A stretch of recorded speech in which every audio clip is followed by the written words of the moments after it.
जय हिंद साथियों, आप सभी का स्वागत है आपके अपने YouTube चैनल पर। और आज की क्लास हमारी बहुत ही महत्वपूर्ण होने वाली है, क्योंकि दोस्तों आज से हम नई शुरुआत करने जा रहे हैं और ऐसी शुरुआत करने जा रहे हैं और ऐसा विषय आज हम बढ़ाएंगे जो दोस्तों बीएसटीसी के लिए बहुत बहुत बहुत ही हेल्पफुल होने वाला है।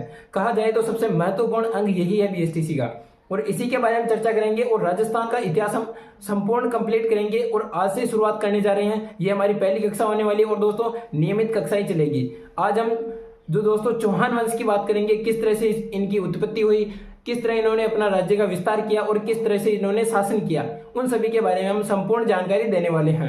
तो सबसे पहले हम बात करेंगे शाकंभरी रियासत के चौहानों के बारे में कि इनकी उत्पत्ति कैसे हुई और ये कहां से आए और किस तरह से इन्होंने अपने साम्राज्य का विस्तार किया। तो ध्यान से देखना दोस्तों, शाकंभरी रियासत के चौहान, इनके बारे में बात करेंगे कि दोस्तों चौहानों की उत्पत्ति कहां से हुई।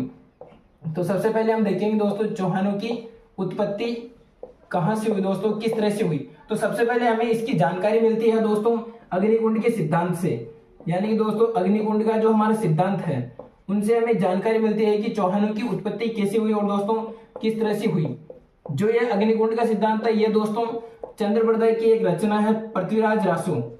उसमें दोस्तों बताया गया है कि दोस्तों किस तरह से चौहान वंश की उत्पत्ति हुई। चंद्रप्रदय की रचना है दोस्तों पृथ्वीराज रासो। इनमें बताया गया है कि चौहानों की उत्पत्ति किस तरह से हुई। और दोस्तों आबू है, जो आबू पर्वत, ये दोस्तों सिरोही में है, यानी कि दोस्तों यहाँ पर गुरु वशिष्ठ जो हुए उन्होंने यज्ञ किया था अग्निकुंड का। कौन कौन थे दोस्तों? वो गुरु थे, गुरु वशिष्ठ। उन्होंने दोस्तों यज्ञ किया था। कहां पर किया था दोस्तों? आबू पर्वत पर। और गुरु वशिष्ठ के यज्ञ से ही दोस्तों चार वंश की उत्पत्ति हुई, और वो दोस्तों चार वंश है दोस्तों प्रतिहान, परमार, चालुक्य, जिसको दोस्तों हम सोलंकी भी कह देते हैं, चालुक्य या फिर सोलंकी। और दोस्तों चौथा हमारा दोस्तों चौहान वंश। इस तरह से पृथ्वीराज रासो के अनुसार चंद्रप्रदय कहता है कि गुरु वशिष्ठ द्वारा यज्ञ किया गया, जिसमें प्रतिहार, परमार, चालुक्य, चौहान जो दोस्तों इसकी उत्पत्ति हुई। अगर हमें इस पर इनको याद रखना है तो दोस्तों पीपीसीसी हम याद रख सकते हैं, प्रतिहार, परमार, चालुक्य, चौहान। और चालुक्य को हम अगर पूछा जाए कि चालुक्य को और किस नाम से जाना जाता है तो वो दोस्तों सोलंकी है।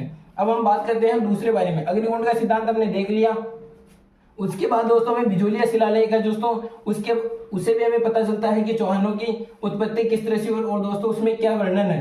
तो हम बात करेंगे दूसरे नंबर पर दोस्तों हमारा बिजोलिया शिलालेख।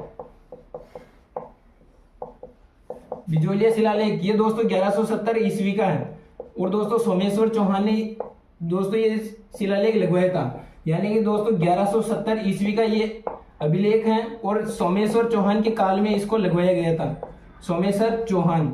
इसमें दोस्तों हमें बताया गया है कि दोस्तों जो ये चौहान वंश है, चौहानों को दोस्तों बिजोलिया शिलालेख में वत्स गोत्रीय ब्राह्मण बताया गया है। क्या बताया गया दोस्तों?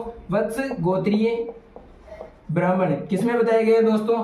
बिजोलिया शिलालेख। अगर हमसे ये क्वेश्चन पूछ ले कि वत्स गोत्रीय ब्राह्मण दोस्तों चौहानों को किसने बताया और दोस्त किसमें बताया, तो वो दोस्तों है बिजोलिया शिलालेख। अगर हमसे ये पूछ ले कि बिजोलिया शिलालेख कितने ईस्वी का है, तो दोस्तों 1170 ईस्वी का है।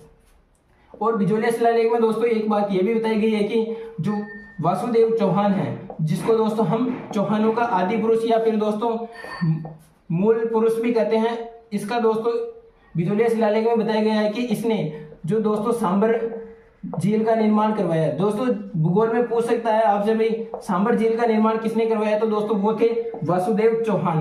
अब हम बात कर लेते हैं, ये हो गई बिजोलिया शिलालेख की। और दोस्तों एक हमारे इतिहासकार हुए थे डॉक्टर दशरथ शर्मा। उन्होंने दोस्तों अपनी पुस्तक है दोस्तों द अर्ली चौहान डायनेस्टीज, उसमें बताया दोस्तों कौन थे दोस्तों? वो डॉक्टर दशरथ शर्मा। इन्होंने दोस्तों अपनी पुस्तक है द अर्ली डायनेस्टीज,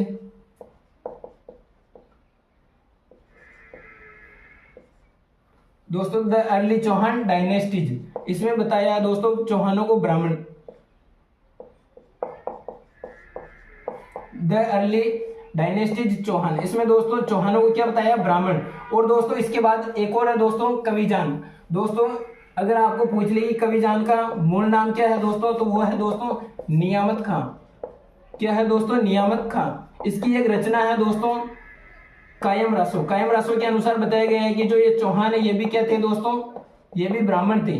और दोस्तों अगर हमारे से ये प्रश्न पूछ ले कि चौहानों को विदेशी किसने बताया, तो दोस्तों वो विदेशी यानी दोस्तों चौहानों को विदेशी बताने वाला कौन था दोस्तों, वो था colonel James Tod. Colonel James Tod इसने दोस्तों कहा था भाई ये सक्सीथियम जातियां हैं जो दोस्तों विदेशी है, सक्सीथियम।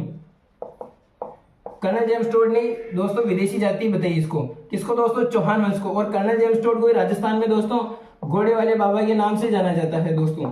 और इसी ने बताया था भाई सक्सीथियम ये जातियां हैं वहां से ये, और दोस्तों ये विदेशी जातियां हैं। और इसका दोस्तों समर्थन किया है दोस्तों विलियम क्रुक ने इसका समर्थन किया था। और बिजोलिया शिलालेख यानी दोस्तों अग्निकुंड का सिद्धांत, उसमें दोस्तों एक थे हमारे नैन्सी और एक तो सूर्यमन मिश्रण, इन दोनों ने इसका समर्थन किया। इन्होंने भी यही कहा कि अग्निकुंड के सिद्धांत से इनका उत्पन्न हुआ है। दोस्तों मोनोत नैन्सी, इसके बारे में थोड़ी सी चर्चा कर लेते हैं कि दोस्तों ये कौन था। तो मोनोत नैन्सी दोस्तों जिसको राजस्थान का अबुल फजल कहते हैं, राजस्थान का अबुल फजल, इसकी दोस्तों एक रचना है दोस्तों मारवाड़ रा प्रागणारी विगत।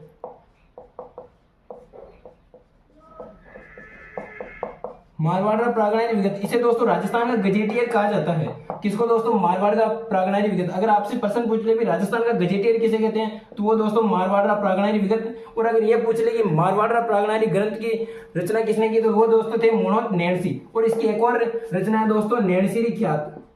ये दोस्तों दोनों याद रखनी है आपको, क्वेश्चन कहीं से भी पूछ सकता है, नैन्सीरी ख्यात। अब हम बात कर लेते हैं कि जो चौहान थे उनका जो दोस्तों स्थान कहाँ था और दोस्तों कौन से स्थान से इनकी उत्पत्ति हुई। तो ऐसा माना जाता है कि दोस्तों सांबर यानी दोस्तों सांबर के आसपास जो इनका दोस्तों मूल स्थान था, यहाँ पर दोस्तों सांबर के आसपास एक जंगल प्रदेश या इन दोनों के जो आसपास का क्षेत्र जो एरिया है दोस्तों, इनको दोस्तों चौहानों का जो मूल स्थान माना गया है। और दोस्तों सांबर झील की अगर हम बात करें किसका इसने निर्माण किस यानी दोस्तों सांबर झील का निर्माण किसने करवाया था, तो वो थे दोस्तों वासुदेव चौहान। कौन थे दोस्तों, वासुदेव चौहान। और एक और दोस्तों इसको जो एक क्षेत्र इसको सपाद लक्ष्य के नाम से जाना जाता है दोस्तों, क्या नाम से जाना जाता है, सपाद लक्ष्य। सपाद लक्ष्य का मतलब होता है दोस्तों 100 लाख गांवों का समूह है, 100 लाख गांवों का समूह है। अगर दोस्तों आपसे क्वेश्चन पूछ ले कि 100 लाख गांवों का समूह किसे कहते हैं, तो ऑप्शन में दोस्तों हमारे को सपाद लक्ष्य याद रखना है। अगर सपाद लक्ष्य है तो दोस्तों 100 लाख गांवों का समूह है। इस तरह से दोस्तों इनका विस्तार हुआ, ये मूल स्थान थे। और दोस्तों हमने आज बात की कि किस तरह से इनके चौहानों की जो दोस्तों उत्पत्ति हुई और कौन कौन से स्थान में इन्होंने राज किया। और दोस्तों अब आएंगे हमारे दोस्तों शाकंभरी रियासत के और दोस्तों सांबर के, अजमेर यानी दोस्तों अजमेर के, और जैसे दोस्तों बहुत सारे बूंदी है, इस तरह से बहुत सारे चौहान है। तो शुरुआत हम शाकंभरी रियासत से करेंगे और किस तरह से हुआ। और सारे जो दोस्तों अजमेर के जो हमारे चौहान है उनको हम रेगुलर चलाएंगे। और दोस्तों आज हमारी बस ये नॉर्मल जानकारी थी भी चौहान वंश की उत्पत्ति कहाँ से हुई और दोस्तों किस तरह से हुई, इसके बारे में मैंने चर्चा की। और अगली कक्षा से हम दोस्तों इनके राजाओं के बारे में पढ़ेंगे, किस तरह से इन्होंने विस्तार किया, किस तरह से अपने साम्राज्य को दूसरे साम्राज्य तक मिलाया और किस तरह से इन्होंने लड़ाइयां लड़ी, सब डिटेल से बात करेंगे। तो दोस्तों इसी तरह हमारे साथ बने रहना। ये हमारी आज की पहली क्लास थी और दोस्तों इसी तरह रेगुलर राजस्थान की कक्षाएं चलती रहेगी नियमित। तब तक के लिए जय हिंद, जय भारत।